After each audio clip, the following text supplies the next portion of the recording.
بے اولاد لوگ اس طرح ہیں کہ اندر ہی اندر سے انسان مایوس ہو جاتا ہے، جب اللہ پاک کی ذات دیر ضرور کرتی ہے لیکن دے ضرور دیتی ہے، اگر آپ کا یقین اس کی ذات پر پکا ہو۔ کچھ لوگ ہیں جن کے شادیوں کو کچھ عرصہ گزرتا ہے تو وہ پھر بھی اللہ کی ذات سے محروم ہو جاتے ہیں، لیکن اس کی ذات سے محروم نہیں ہونا چاہیے، اس کی ذات پر توکل رکھ کر جینا چاہیے کہ وہ آج نہیں تو کل ہماری ضرور سنے گا۔ کچھ لوگ بڑھاپے میں جا کر بھی مایوس ہو جاتے ہیں کہ ہمیں اولاد نہیں ہوگی، ہمیں اللہ پاک کی ذات نے اولاد نہیں دی، ہم بوڑھے ہو گئے، لیکن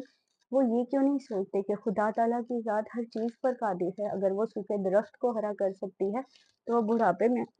انسان کو اولاد کیوں نہیں دے سکتی۔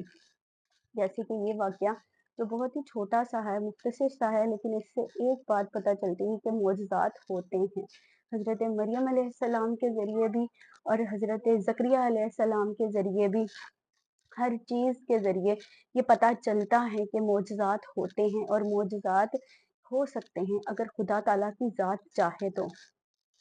آج کا واقعہ حضرت مریم علیہ السلام پر ہے، تو ویڈیو کو شروع کروں گی، لیکن اس سے پہلے آپ سے یہی درخواست ہے کہ ویڈیو کو اینڈ تک دیکھیے گا، چینل کو سبسکرائب ضرور کیجیے گا۔ اعوذ باللہ من الشیطان الرجیم، بسم اللہ الرحمن الرحیم۔ جب حضرت مریم علیہ السلام کا بھی دنیا میں قیام نہیں ہوا تھا، وہ دنیا میں پیدا ہو کر نہیں آئی تھی، تو ان کی والدہ کو اولاد نہیں ہوتی تھی، تو انہوں نے اللہ پاک سے ایک دعا مانگی خدا سے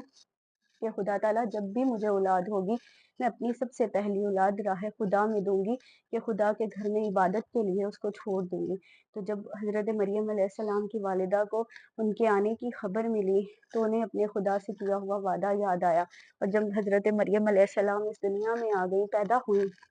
تو انہوں نے جب اٹھایا ان کو تو دیکھا تو وہ لڑکی تھی۔ جب انہیں پتا چلا کہ میرے یہاں لڑکی پیدا ہوئی ہے تو وہ پریشان ہو گئی اور سوچنے لگی کہ میں نے تو خدا سے یہ وعدہ کیا تھا کہ میں اپنی اولاد کو راہ خدا میں عبادت کے لیے دوں گی، لیکن یہ تو لڑکا نہیں لڑکی ہے، میں اس کے لیے اب کیا کروں۔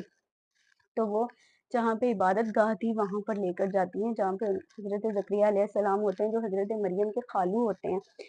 وہ وہاں پر لے کر جاتی ہیں، تو وہ ان کو سارا واقعہ بیان کرتی ہیں کہ میں نے اس کے پیدا ہونے سے پہلے اللہ تعالیٰ سے یہ دعا کی تھی خدا سے کہ جب بھی مجھے اولاد ہوگی میں اس کو راہ خدا میں دوں گی، عبادت کے لیے دوں گی، لیکن اب میں کیا کروں، یہ تو بیٹی ہے۔ انہوں نے حضرت زکریا علیہ السلام کی سپرد حضرت مریم کو کر دیا، اور حضرت زکریا علیہ السلام نے بھی انہیں لے لیا، اور حضرت مریم کے لیے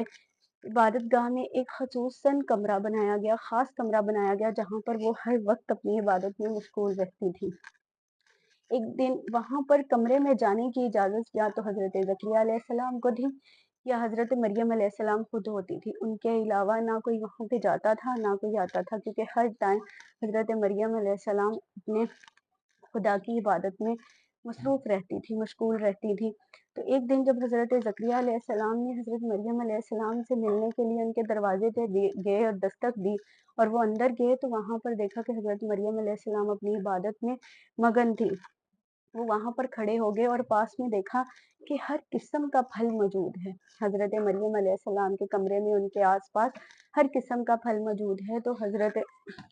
زکریا علیہ السلام بہت حیران ہوئے اور حیرانگی سے حضرت مریم سے پوچھا کہ مریم یہ پھل کہاں سے آئے؟ تو حضرت مریم علیہ السلام نے فرمایا کہ یہ وہاں سے ہی آئے جس کو میں ہر وقت یاد کرتی ہوں، جس کی میں عبادت کرتی ہوں، یہ پھل وہیں سے آئے ہیں، مطلب کہ یہ خدا نے ان کے لیے بھیجے تھے۔ سبحان اللہ۔ تو وہ وہاں سے جب حضرت زکریا علیہ السلام کے دل میں یہ بات آئی کہ میں مایوس ہو چکا تھا کہ مجھے اولاد نہیں ہو سکتی، لیکن جو خدا بے موسم پھل مریم کو عطا کر سکتا ہے وہ مریم کے وسیلے سے مجھ جیسے کو گناہگار کو، مجھ جیسے کو اولاد عطا کیوں نہیں کر سکتا۔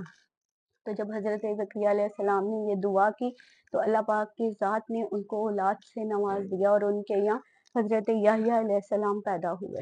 اور اس کے بعد ان کی نسل آگے بڑھی، لیکن وہ نا امیدی ختم ہوئی ان کی۔ اللہ پاک نے ان کو وہ معجزہ دکھایا، پہلے ان کو معجزہ دکھایا حضرت مریم علیہ السلام کے کمرے میں بے موسم پھل دکھا کر، پھر اللہ پاک نے ان کو معجزہ دکھایا ان کی اولاد حضرت یحییٰ علیہ السلام کی صورت میں۔